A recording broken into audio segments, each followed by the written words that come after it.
Hello बच्चों, आप सभी का स्वागत है आपके अपने यूट्यूब चैनल कंपोजर पर। आयुक्त आप सभी अच्छे होंगे। तो आज हम देखने वाले हैं क्लास 12 एक्सरसाइज आपकी 11.2।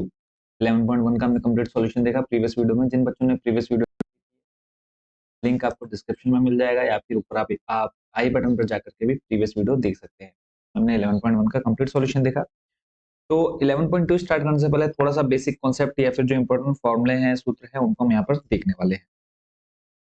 तो अगर आप सबसे पहले देख पा रहे होंगे, क्लियर लिखा है दो रेखाओं के मध्य कोण अगर आपको निकालना है तो कैसे निकालेंगे। यहाँ पर 3 से 4 मेथड है, ठीक है। तो वन बाय वन हम इन सभी को समझेंगे।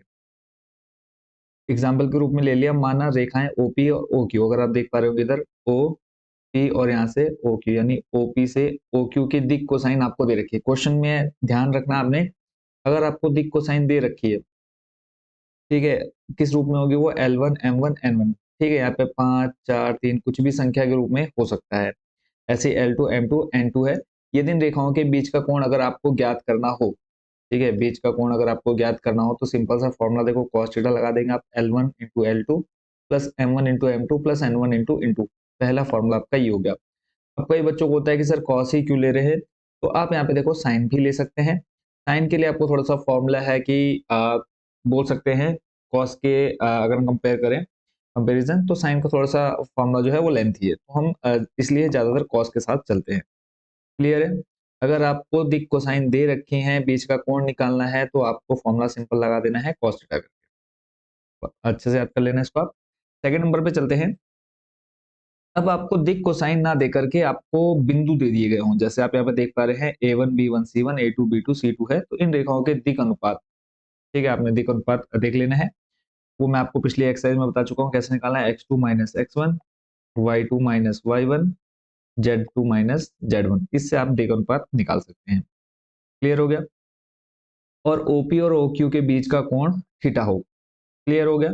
अब जब आपको दिक कोसाइन ना दे करके क्या दिया है, बिंदु दे रखे हैं, आपने इनका दिक अनुपात निकाल लेना है। दिक अनुपात निकालने के बाद सिंपल आपके सामने फिर से फॉर्मूला आ गया cos थीटा करके, A1 A2 plus B1 B2 plus C1 बटे सॉरी C1 इंटू C2, और अपॉन में आ जाएगा रूट में A1 square plus B1 square plus C1 square dot A2 square plus B2 square plus C2 square. ये formula आपने use कर लेना है। क्लियर है। नेक्स्ट है आपका नंबर थर्ड। जितने फॉर्मूले बच्चों आप देख रहे हैं इन सभी को आपने अच्छे से याद कर लेना है। बाकी अगर कोई डाउट, कोई क्वेश्चन आपके मन में होता है, आप कमेंट बॉक्स में पूछ लेंगे, ठीक है। उसके बाद नेक्स्ट वाला फॉर्मूला देख लेते हैं। नंबर थर्ड पर आपके सामने है, दो परस्पर लंबवत रेखाएं। दो परस्पर क्या हैं, लंबवत रेखाएं जब आपको बोल रखी हो, देख लेते हैं इसको भी। कितने फॉर्मूले देख लिए बच्चों अभी तक हमने। सबसे फर्स्ट में हमने देखा जब हमको दिक कोसाइन दे रखा हो तब कौन सा फॉर्मूला यूज करना है, वो आपने फर्स्ट नंबर पे देख लिया। सेकंड नंबर में जब आपको बिंदु दे रखे हो तो आपने दिक् अनुपात निकालना है और तब आपने बीच के कोण के लिए फॉर्मूला लगा देना है। नेक्स्ट थर्ड नंबर पे आ जाता है बच्चों हमारे सामने, दो परस्पर लंबवत रेखाएं। ठीक है, ध्यान से देखना, इसमें कहा है दो रेखाएं जिनके दिक् कोसाइन, यानी अब आपको यहाँ पर दिक् कोसाइन किस रूप में मिलेंगे, L1 M1 N1 L2 M2 N2 के N2 है, ठीक है। यानी आपको यहाँ पर दिक् कोसाइन दे रखी होंगी जब आपको बोला होगा कि बताइए कि ये दो रेखाएं क्या हैं, परस्पर लंबवत हैं।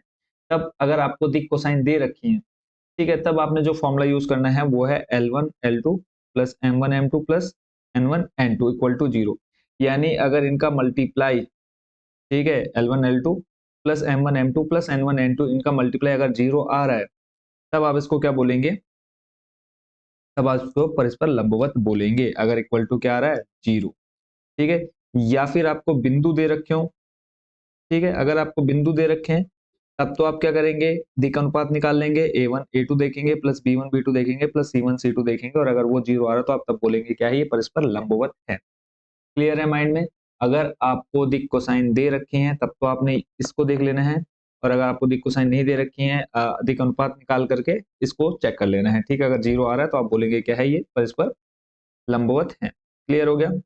नेक्स्ट है, दो रेखाएं परस्पर लंबवत होंगी, वो आपने फॉर्मूला देख लिया ऊपर ये। और अगर आपको बोला है कि दो रेखाएं परस्पर के हैं, समानांतर है, पैरेलल है, तो उसके लिए सिंपल बच्चों जो फॉर्मूला आपने देखना है वो ये रहा। हम लास्ट में सीधा चलते हैं, ज्यादा डिटेल में नहीं जाएंगे। सिंपल आपको देखना है कि M1 बट्टे M2 बराबर N1 बट्टे N2, यानी जब आपको क्या दे रखी हो, दिक् कोसाइन दे रखी है, दिक् कोसाइन यानी L1 M1 N1। दिक् कोसाइन को याद रखना कि L1 M1 N1 L2 M2 N2 के रूप में हम देखते हैं। और अगर हमें बिंदु दे रखे हैं तो बिंदु हमें A1 A2 A3 और B1 B2 B3 के फॉर्म में मिलेंगे।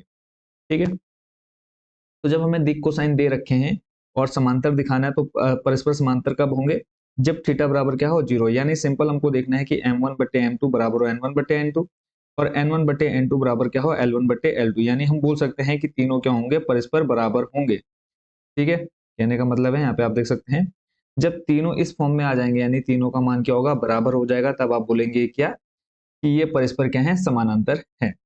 इसके अलावा अगर आपको बिंदु दे रखे हैं यानी दिक अनुपात दे रखा है, वैसे तो दिक अनुपात आपको निकालना पड़ता है ज्यादातर क्वेश्चन में। ठीक है, तो अगर आपको दिक कोसाइन दे रखे हैं, सिंपल इस फॉर्मूले में बैठा देने हैं जो भी मान आपके होंगे। और अगर आपको दिक अनुपात दे रखा हो तब आप कैसे दिखाएंगे, तब आपके सामने जो फॉर्मूला बनेगा वो A1, मैंने आपको बता देना A B C के हैं दिक अनुपात ही है। तो दिक अनुपात जब हमें A1 B1 C1 A2 B2 C2 के फॉर्म में होंगे तब हम क्या बोलेंगे, जब ये तीनों बराबर आ जाएंगे तब हम इसको बोलेंगे क्या है, ये परस्पर क्या है, समानांतर है। क्लियर है। नेक्स्ट आपका फिफ्थ, यानी अब आपको यहाँ पर दे रखा है रेखा का, देखो रेखा का जो समीकरण है वो होता है r बराबर A1 plus lambda B1। Lambda यहाँ पे क्या है, कोई भी एक अचर पद हो जाता है। जब आपको रेखा बोल रखी है तथा r आपको दे रखा है, ठीक है, यानी दो रेखाएं दे रखी है r और सेकंड आपका जहां पर A1 plus lambda B1 A2 plus lambda B के बीच का कोण आपको निकालना हो। ठीक है, यानी दो रेखाओं के बीच का कोण जब आपको निकालने के लिए बोलेगा cos थीटा, फॉर्मूला बन जाएगा आपका B1 डॉट B2 अपॉन में B का परिमाण, B1 का परिमाण और B2 का परिमाण और इस पूरे का परिमाण। क्लियर है यहाँ तक। एक बार फिर से हम जल्दी से रिपीट कर लेते। देखो अब तक हमने क्या देखा, जब हमको दिक कोसाइन दे रखे हैं, बीच का कोण निकालना है, ठीक है, cos थीटा करके हमने फॉर्मूला लगा दिया। फिर सेकंड नंबर पे है जब हमको दिक अनुपात दे रखा होगा तब हमने ये फॉर्मूला यूज कर लेना है, इसके लिए क्या निकालने के लिए, बीच का कोण निकालने के लिए। फिर जब हमको लंबवत दिखाना होगा, लंबवत में हमको क्या दिखाना है, अगर दिक कोसाइन दे रखे हैं तो हमने ये इक्वल टू 0 दिखाना है, अगर दिक अनुपात दे रखा है तो ये इक्वल टू हमको 0 दिखाना है। अगर 0 आ गया तो हम क्या बोलेंगे, परस्पर क्या है, लंबवत है। समानांतर कब होंगे, अगर दिक अनुपात दिक कोसाइन दे रखे हैं तब हम क्या बोलेंगे कि ये बराबर होने चाहिए, और जब हमको बोला होगा दिक अनुपात दे रखे हैं तब हमको ये इसको एक दूसरे के बराबर दिखाना है और रेखाओं के बीच का कोण निकालना है, तो cos थीटा बराबर ही आ जाएगा हमारे पास फॉर्मूला। क्लियर है। अगर आप फॉर्मूला याद कर ले तो आपको ज्यादा दिक्कत नहीं होने वाली है। ठीक है, फिर उसके बाद है नेक्स्ट, दिए गए बिंदु ए से जाने वाली तथा दिए गए सदिश वेक्टर बी के समानांतर रेखा का समीकरण। तो इसे देख लेते हैं। सिंपल आपने ये कंडीशन याद रख लेनी है जो हमारा क्या है, इसमें क्लियर लिखा है, माना रेखा वेक्टर ए से गुजरती है और सदिश वेक्टर बी के समानांतर हो तो उस रेखा का समीकरण, यानी रेखा का समीकरण आपने याद कर लेना है। क्या होता है बच्चों रेखा का समीकरण, वेक्टर आर बराबर vector A plus lambda B. ठीक है, जब आपको क्या दे रखे हो, दिक कोसाइन दे रखो। इसके अलावा आपको दे रखा है जैसे माना बिंदु ए x1 y1 z1 और उसके दिक अनुपात ए बी सी है, तो रेखा का जो समीकरण निकल के आएगा इसको आप अच्छे से याद कर लीजिए, ये जो भी मैं आपको बता रहा हूँ। जब आपको ए यानी x1 y1 z1 दे रखा है और उसका दिक अनुपात आपको दे रखा है, तब जो रेखा का समीकरण बन करके आएगा बच्चों वो हो जाएगा हमारा x माइनस x1 बट्टे ए, y1 माइनस y1 बट्टे बी और z माइनस z1 बट्टे सी। ठीक है, मान लो आपको एक वेक्टर ए दे रखा है और वेक्टर बी दे रखा है, तो वेक्टर ए के जो भी हमारे अदिश अवयव होंगे वही हमारे क्या होंगे, x1 y1 z1 होंगे। जो वेक्टर बी के अवयव होंगे वो हमारे ए बी और सी के मान होंगे। इनको आपने अच्छे से याद कर लेना है क्योंकि ये क्वेश्चन आपका इंपॉर्टेंट रहता है आपके हर साल एग्जाम में। नेक्स्ट है थर्ड नंबर इसी में फॉर्मूला, यदि रेखा बिंदु आपको दे रखा है ए से गुजरती है एल एम एन इसके दिक कोसाइन है, तो रेखा का समीकरण क्या बन जाएगा, देखो सिंपल है। आपको अगर दिक अनुपात दे रखे हैं या फिर वेक्टर बी दे रखा है, वहां से आप ए बी सी यानी दिक अनुपात निकाल लेंगे। और अगर आपको सीधा सीधा दिक कोसाइन दे रखा है तो सिंपल फॉर्मूला वही ऊपर रहेगा सेम, बट्टे में क्या आ जाएगा एल एम एन। क्लियर है, चलते हैं नेक्स्ट। फिर है दो दिए गए बिंदुओं से जाने वाली रेखा का समीकरण। ठीक है, तो ए नंबर आपने देख लेना है यहाँ पे, माना एक रेखा पर स्थित दो बिंदुओं ए आपको दे दिया बी दे दिया। ठीक है, अगर आप इसको चित्र में देखेंगे तो ए आपका ये रहा x1 y1 z1, बी देखेंगे आपका x2 y2 z2 है। ये स्थिति सदिश क्रमशः वेक्टर ए और वेक्टर बी है। देखो इसकी जो दिशा है वो क्या है, वेक्टर ए और वेक्टर बी है। तब जो रेखा का समीकरण निकल करके आएगा वो आएगा वेक्टर आर बराबर vector A plus lambda vector B minus vector A. ठीक है, जब आपको क्या दे रखे हो, दो बिंदु दे रखे हैं और उनकी स्थिति सदिश ज्ञात करनी हो तब आपके लिए जो रेखा का समीकरण आएगा वो ये यूज करना है। बी नंबर पे है कार्तीय रूप में रेखा का समीकरण। मोस्ट इंपोर्टेंट बच्चों कि कार्तीय रूप में रेखा का समीकरण क्या होता है, वो होता है बच्चों x माइनस एक्स वन बट्टे में x2 माइनस x1, ऐसे ही y माइनस y1 बट्टे में y2 माइनस y1। थर्ड है आपका z माइनस z1 बट्टे में z2 माइनस z1। ठीक है, एक हो गया क्या कार्तीय तल में रेखा का समीकरण। इसके अलावा मैंने एक और आपको बताया क्या, ये रहा हमारा नेक्स्ट जो है। ठीक है, यानी जो रेखा का समीकरण दे रखा हो, जब हमको दिक् अनुपात या फिर बिंदु दे रखा है या फिर हमें बिंदु और क्या दे रखा है, दिक् कोसाइन दे रखी है, तब जो रेखा का समीकरण होगा वो आपने देख लेना है। कार्तीय तल में रेखा का जो समीकरण होता है, जैसे मैं आपको बोलूं कार्तीय रूप में रेखा का समीकरण बताओ, तो जल्दी से आपने ये वाले बता देते हैं। क्लियर हो गया। नेक्स्ट देख लेते हैं, अगला है दो रेखाओं के मध्य न्यूनतम दूरी ज्ञात करनी है। यानी न्यूनतम दूरी निकालने के लिए फॉर्मूला बच्चों देखो क्या बन जाएगा। आपके पास दो रेखा के समीकरण आएंगे यानी फिर रेखाएं रहेंगी आर करके, फिर आर जो a1 प्लस लैम्डा b1, फिर a2 प्लस लैम्डा b2 करके होगा। ठीक है, तो दो बिंदुओं के बीच की दूरी निकालनी है, दो रेखाओं के बीच की दूरी निकालनी है। तो उसके लिए जो फॉर्मूला आपने यूज करना है, तो उसके लिए भी देखो आपके सामने अलग अलग कंडीशन रहेंगी। जब आपके सामने दो विषम तलीय रेखाएं होंगी तब कौन सा फॉर्मूला यूज करना है, क्वेश्चन में आपको क्लियर लिखा हुआ मिल जाएगा कि ये विषम तलीय है। ठीक है, तो इसको आपने याद रखना है। तो दो विषमतलीय रेखाएं, रेखाओं के बीच की न्यूनतम दूरी निकालनी है आपने a2 माइनस a1 वेक्टर में dot vector b1 cross vector b2 upon में परिमाण है आपका वेक्टर b1 क्रॉस b2 का। ठीक है, और दो विषमतलीय रेखाओं का समीकरण, अगर आपको बीच की दूरी निकालनी है दो विषमतलीय रेखाओं की, तब आपने ये फॉर्मूला यूज करना है। ठीक है, और इसके अलावा अगर आपको रेखा का समीकरण जानना है या फिर दो विषमतलीय रेखाओं का जो समीकरण होता है वो क्या होता है, वो होता है बच्चों x माइनस एक्स वन बट्टे में a1, y माइनस y1 बट्टे में b1, z माइनस z1 बट्टे में c1। ये सारे अभी हम क्वेश्चन देखेंगे, बट एक बार आपके माइंड में फॉर्मूला सेट हो जाए। ठीक है, ऐसे ही आपको दो रेखाएं मान लो दे रखी हैं, तो वहां से a2 b2 c2 का मान मिल जाएगा, बाकी x minus x one, y minus y2, z minus z2 आ जाएगा। क्लियर है।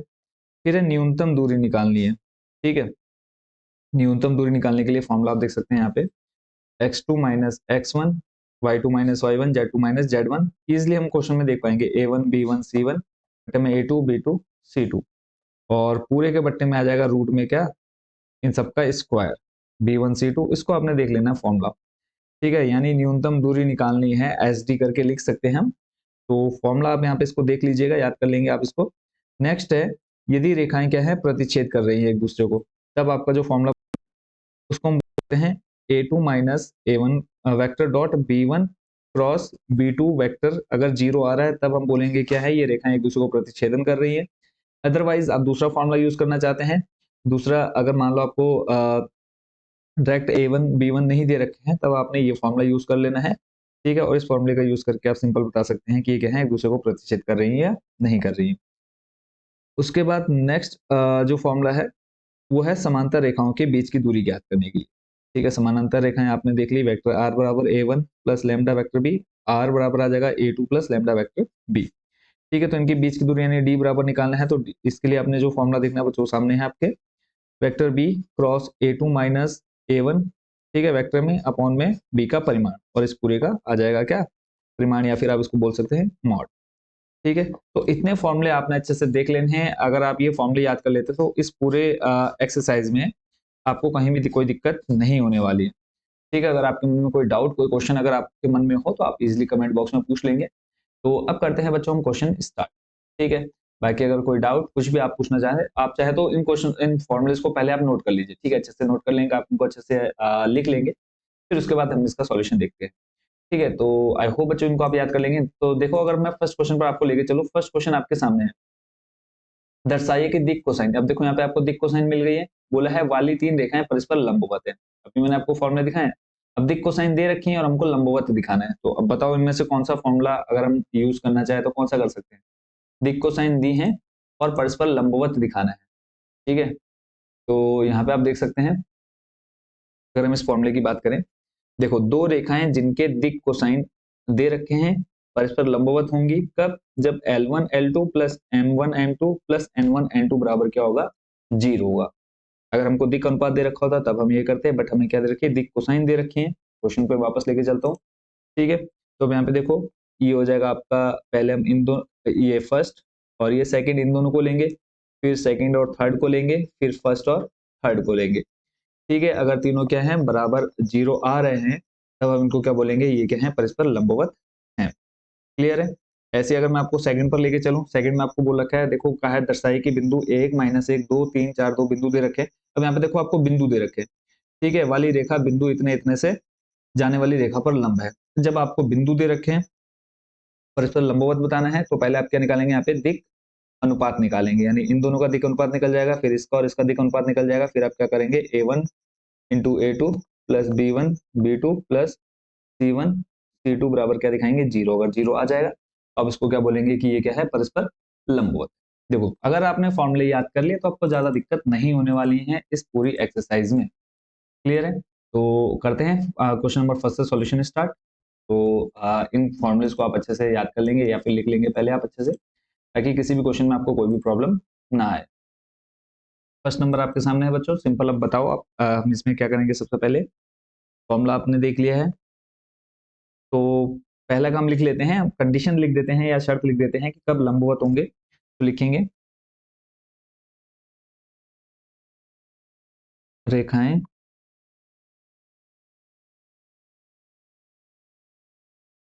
परस्पर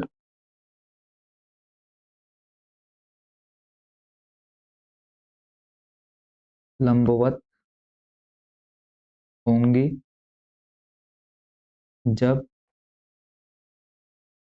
दिक कोसाइन, हमें क्वेश्चन में क्या दे रखे हैं, दिक कोसाइन ही तो दे रखे हैं, वही हम लिखेंगे।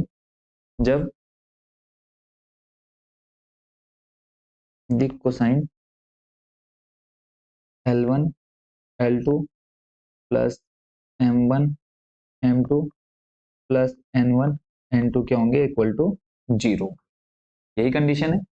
ठीक है। अब हम करते हैं फर्स्ट दो को लेकर के, तो नंबर फर्स्ट डाल देता हूं मैं यहाँ पर। ठीक है। तो दिक कोसाइन जो हमें दे रखे हैं, पहले हम स्टार्टिंग की दोनों दिक कोसाइन ले लेते हैं। दिक कोसाइन पहला है देखो हमारे पास 12/13 कॉमा -3/13 और फिर है -4/13। वाह। दूसरी जो हमें दी है उनको हम लिखेंगे यहाँ पे 4/13 कॉमा 12/13 कॉमा 3/13। हमने लिख दिया कि दिक कोसाइन अगर ये परस्पर लंबवत होंगी, परस्पर लंबवत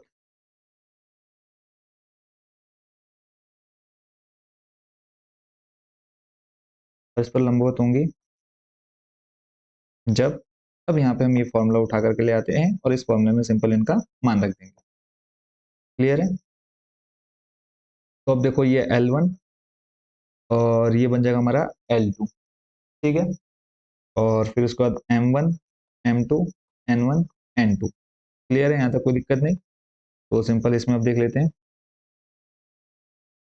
और फर्स्ट क्वेश्चन में मैं आपको यहाँ पे दिखा भी देता हूँ L1 M1 N1 L2 M2 N2। रखो जल्दी से मान। देखो L1 का मान है हमारे पास 12/13 गुणा L2 का मान है हमारे पास 4/13, फिर प्लस M1 का मान है -3/13 -3/13 गुणा M2 का मान है 12/13 कंप्लीट। फिर है प्लस N1 का मान है -4/13 गुणा N2 का मान है 3/13 कंप्लीट, इक्वल टू में क्या जीरो। अगर ये जीरो आएगा तो यानी पहली और दूसरी क्या हो जाएंगे, दिक कोसाइन लंबवत हो जाएंगी। फिर ऐसी दूसरी तीसरी फिर पहली तीसरी देख लेंगे।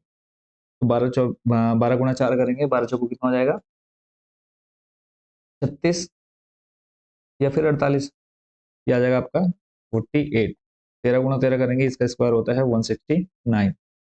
देखो प्लस माइनस अंदर मल्टीप्लाई करेंगे, 5 36 और यहाँ पे आ जाएगा आपका 169। फिर माइनस 4 × 3 = 12 बट्टे में आ जाएगा 169। देखो इन दोनों की मल्टीप्लाई कराएंगे, प्लस माइनस हो जाएगा माइनस, फिर जब हम बाहर निकालेंगे उसको plus minus minus equal to में जीरो। क्लियर है।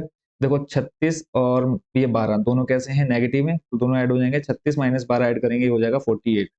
यानी इसको हम लिख सकते हैं 48/169, फिर 48/169 इक्वल टू 0। जब इसको सॉल्व करेंगे तो आपको क्या आंसर मिलेगा, 0। यानी ये आ गया आपका 0 इक्वल टू 0। ठीक है, तो हम यहाँ पर क्या लिख सकते हैं कि ये परस्पर, ये दिक् कोसाइन परस्पर क्या है, लंबवत है। तो यहाँ से हम लिख देते हैं, लिखना क्या है, यहीं से हम सीधा कॉपी कर लेते हैं, परस्पर लंबवत है।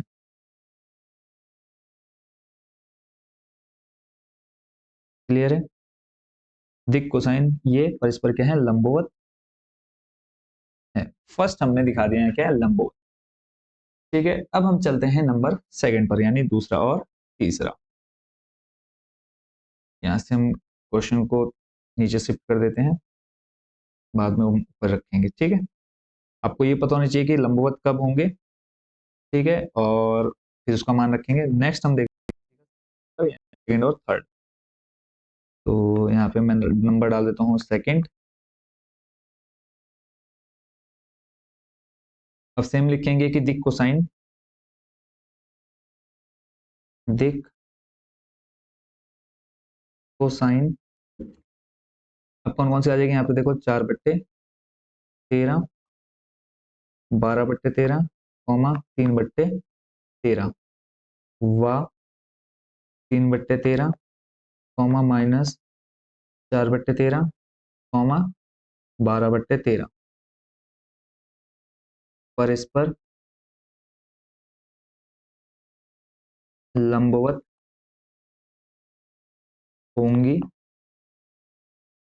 जब L1 L2 plus M1 M2 plus N1 N2 equal to क्या हो जाएगा, 0।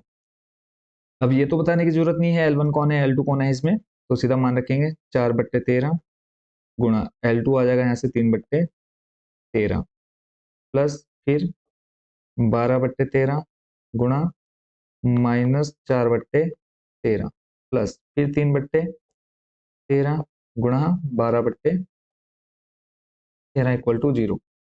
इसको इससे गुणा, दूसरे को दूसरे से और तीसरे को तीसरे से।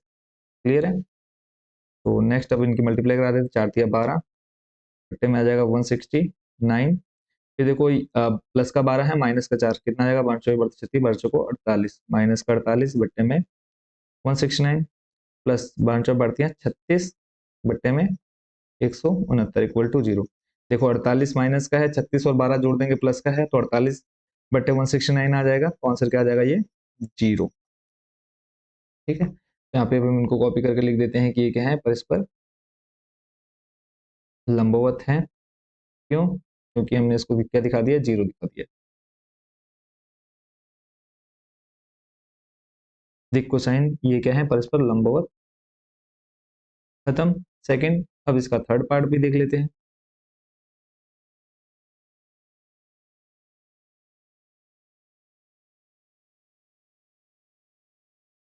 थर्ड नंबर में बताओ कौन कौन से आ जाएंगे। थर्ड नंबर में ले लेंगे हम फर्स्ट और थर्ड को। ठीक है, तो लिखेंगे थर्ड नंबर डाल देता हूँ। दिक् कोसाइन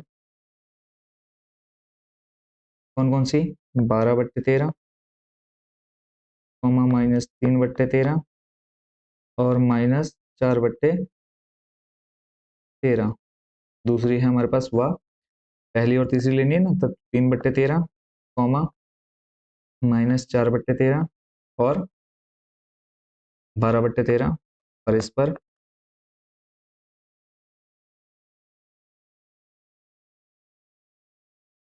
लंबवत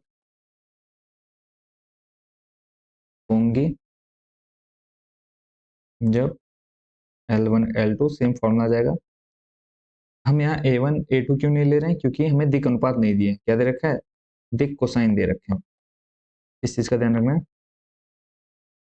रखो मान, देखो इसका पहला और पहला, यानी 12/13 गुणा 3/13 प्लस देखो माइनस का 3/13 गुणा यहाँ है माइनस का 4/13, फिर प्लस -4/13 गुणा 12/13।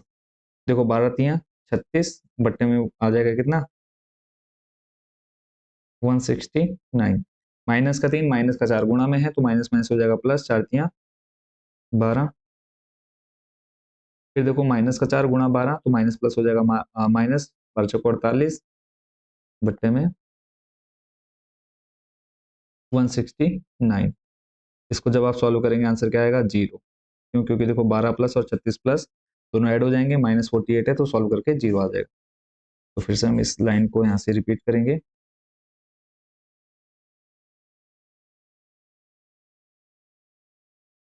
ये क्या है, ये दिक् कोसाइन क्या है, परस्पर लंबवत। बस यही हमको इन तीनों में दिखाना था। हम लिखेंगे अतः दी गई रेखाएं क्या है, परस्पर लंबवत है। तीनों में हमने दिखा दिया कि जो दिक् कोसाइन थी परस्पर लंबवत है, तो अब लिख देंगे लास्ट लाइन, अतः दी गई रेखाएं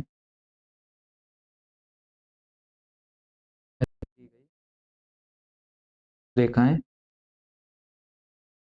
परस्पर लंबवत हैं। क्योंकि क्वेश्चन में हमको देखो क्या बताना था, तीन रेखाएं परस्पर हमको कहा था दर्शाइए कि जो दिक् कोसाइन दे रखी हैं वाली तीन रेखाएं क्या है, परस्पर लंबवत है। हमने तीनों के जो तीन दिक् कोसाइन दे रखे थे उनको हमने परस्पर लंबवत दिखा दिया और लास्ट में हमने बता दिया क्या है कि ये परस्पर क्या है, लंबवत है। तो क्वेश्चन को हम वापस शिफ्ट करते हैं ऊपर और उसके बाद स्टेप बाय स्टेप फर्स्ट और सेकंड थर्ड वाले को हम देखते हैं।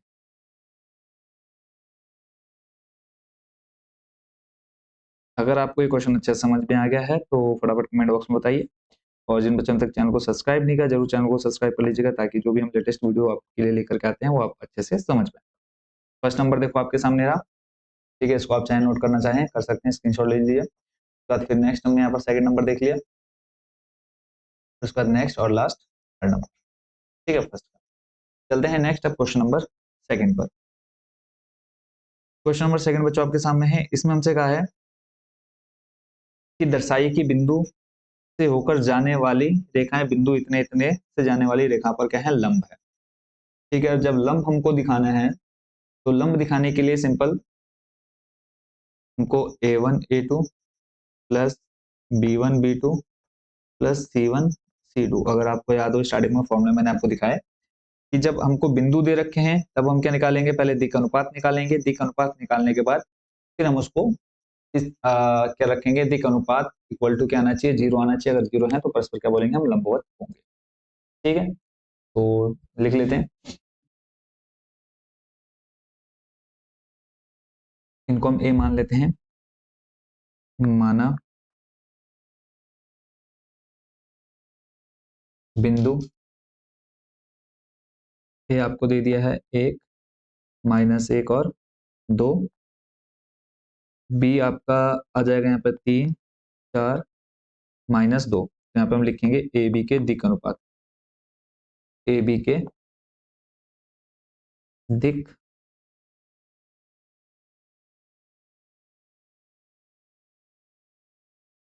अनुपात। सिंपल फॉर्मूला x2 -x1, तो x2 3 -1 3 में से एक जाएगा बचेगा 2, 4 में से -1 माइनस जब हम x2 करेंगे देखो 4 और माइनस माइनस प्लस हो जाएगा, कितना बच जाएगा ये 5। ठीक है, नेक्स्ट देख लेते हैं, माइनस का 2 है, फिर जब हम माइनस करेंगे तो ये भी माइनस का 2 बन जाएगा, माइनस ये बन जाएगा माइनस का 4। यानी पहले हमें जो ए बी के दिक् अनुपात है वो मिल चुका है, यानी कहने का मतलब है a1 b1 और c1 का मान मिल गया। ठीक है, ऐसे ही दूसरे जो बिंदु हैं उनको हम सी और डी लेंगे। सी बराबर जो है, या फिर हम इसको ऊपर साइड में लिख लेते हैं, सी बराबर आ जाएगा हमारे पास 0 3 और 2, डी बराबर आ जाएगा हमारे पास 3 5 6, 3 5 और 6। यहाँ पे हम लिखेंगे सी डी के दिक् अनुपात, सी डी के दिक् अनुपात। सेम फॉर्मूला रहेगा x2 -x1, 3 -0 3 आ जाएगा, 5 -3 बचेगा कितना 2, 6 -2 बचेगा कितना 4, तो ये आ गया 3 2 और 4। क्लियर है यहाँ तक, कोई दिक्कत नहीं। तो फाइनल हमको मिल गया 3 2 4, यानी ये मिल गया हमको a2 b2 और c2। तो लिखेंगे कि बिंदु क्या होंगे, परस्पर लंबवत होंगे जब, या फिर लिखेंगे हम ए बी लंब होगा किस पर, सी डी पर, जब, शॉर्ट में निपटा देते हैं, कब होगा, जब ए वन और A one into A two plus B one B two plus C one C two बराबर क्या आ जाएगा, जीरो। तो ए वन का मान यहाँ 2 गुणा ए टू का मान इधर है कितना, 3 प्लस बी वन का मान यहाँ पे रहा 5, बी टू का मान बच्चों कितना हमारे पास 2 प्लस सी वन का मान -4 गुणा सी टू का मान 4 बराबर में क्या है, जीरो। तो 3 दूनी 6 प्लस 5 दूनी 10, 4 गुणा 4 करेंगे प्लस माइनस हो जाएगा -16 बराबर में जीरो। 10 और 6 16, 16 में से 16 जाएगा, क्या बचेगा, जीरो। जब ये क्या गया है, जीरो आ गए हैं, तो हम क्या लिखेंगे लास्ट में, अतः ए बी लंब है किस पर, सी डी पर, और ये हमको इस क्वेश्चन में दिखाना। क्लियर हो गया। आई होप बच्चों इसको आप अच्छे से समझ गए। नेक्स्ट देख लेते हैं नंबर थर्ड। नंबर थर्ड में बच्चों हमसे कहा है, दर्शाइए कि बिंदु ये क्या है, से होकर जाने वाली रेखा बिंदु इतने से क्या है, समानांतर है। अब यहाँ पर आपको क्या दे रखा है, बिंदु दे रखे हैं और समानांतर दिखाना है। अगर आपको दिक् को साइन दे रखा होता तब आपको समानांतर दिखाना होता, तो आप लेते L1 L2 M1 बट्टे M2, ठीक है, और N1 बट्टे N2। बट अब आपको दे रखे हैं क्या, बिंदु, तब आपको क्या दिखाना है, A1 बट्टे A2 बराबर होना चाहिए किसके, B1 बट्टे B2 के, बराबर होना चाहिए C1 बट्टे C2, यानी तीनों मान क्या आने चाहिए, बराबर आने चाहिए। बिंदु दे रखे हैं, बिंदु से हम पहले क्या निकालेंगे, यहाँ पर दिक् अनुपात निकाल लेंगे, ठीक है, दिक् अनुपात निकालेंगे और फिर हम उसको क्या दिखा देंगे, मान रखेंगे कि समानांतर है या नहीं है। समांतर के लिए मैं आपको बता चुका, पहले हम इसका अनुपात निकालेंगे, तो लिख लेते हैं माना, जैसा भी पिछला क्वेश्चन किया, बस आपको ये पता होना चाहिए कि हम समांतर के लिए क्या कंडीशन है। माना बिंदु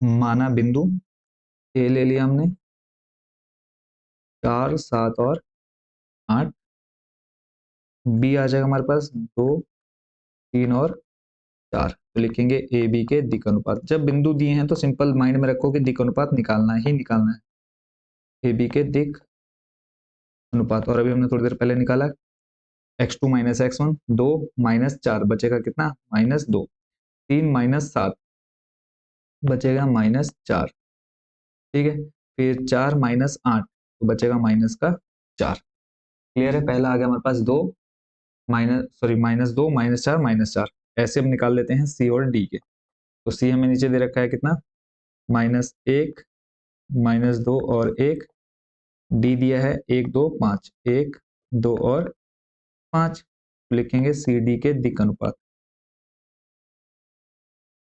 सी डी के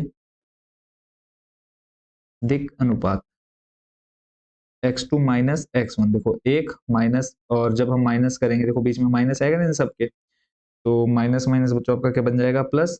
तो एक और ये माइनस माइनस बन जाएगा प्लस इधर, तो बन जाएगा कितना, 2, फिर 2 और ये माइनस, बीच में एक माइनस आएगा जब हम x2 minus y2 minus y1 करेंगे, तो बन जाएगा कितना, यहाँ पे 2 + 2 हो जाएगा 4, फिर यहाँ पे 5 और ये बीच में -1 बन जाएगा कितना, 4। ठीक हो गया। तो अब सिंपल हम लिखेंगे कि ये परस्पर क्या होंगे, समानांतर होंगे। लिखेंगे ए बी समानांतर होगा सी डी जब, अब दिक् अनुपात हमने निकाल ली है, यानी A1 बट्टे A2 बराबर B1 बट्टे B2 बराबर C1 बट्टे C2, तीनों मान क्या होंगे, बराबर होंगे। तो A1 का मान देखो, A1 B1 C1 A2 B2 और C2, A1 -2, A2 का मान है 2 बराबर में, B1 का मान -4, B2 का मान +4, C2 का मान C1 का मान -4, C2 का मान +4। देखो -2 बट्टे 2 -1, 4 बट्टे 4 -1, 4 कम 4 -1, तीनों क्या हैं, बराबर हैं। तो हम लास्ट में क्या लिख देंगे, ए बी समानांतर है किसके, सी डी के। बहुत इजी क्वेश्चन, और आई होप कि ये बच्चों आपको अच्छे से समझ में आ गया होगा। नेक्स्ट देख लेते हैं क्वेश्चन नंबर 4 बी। ठीक है, क्वेश्चन नंबर 4 बी इजी रहने वाला है।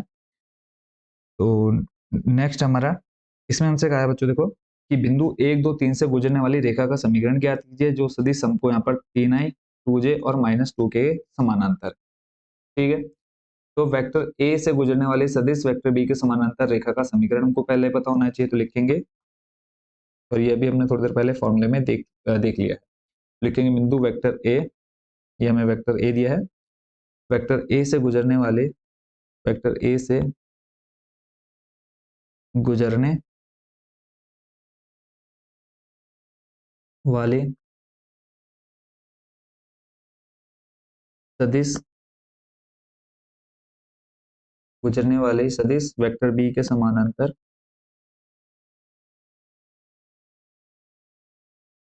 वेक्टर बी के समानांतर रेखा का समीकरण, रेखा का समीकरण।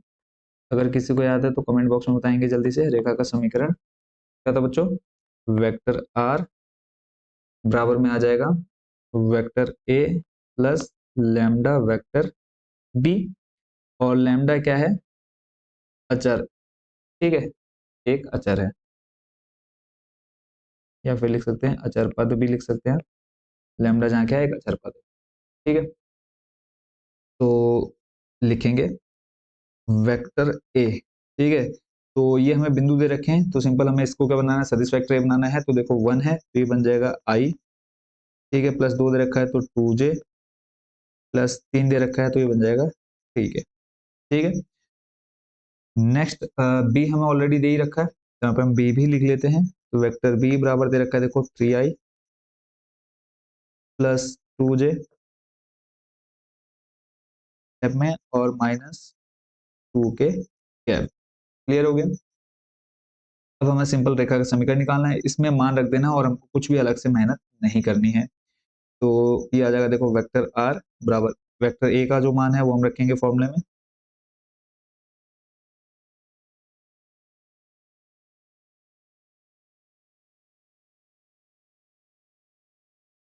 ठीक हो गया।